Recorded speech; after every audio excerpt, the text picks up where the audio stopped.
মহিলারা মসজিদে নামাজ আদায় করতে পারবে কিনা? মহিলারা মসজিদে এসে নামাজ আদায় করতে পারবে, তবে বাসায় পড়াটা উত্তম। মসজিদে এসে নামাজ পড়তে পারবে, কিন্তু বাসায় পড়াটা উত্তম।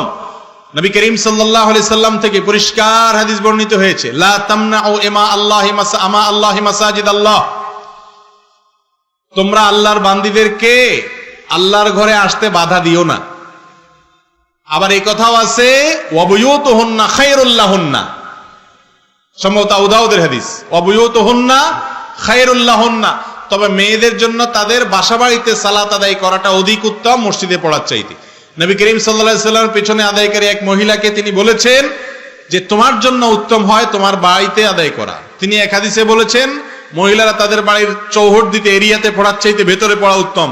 ভেতরের যত ভেতরের কক্ষ হবে তত বেশি উত্তম হবে, বেশি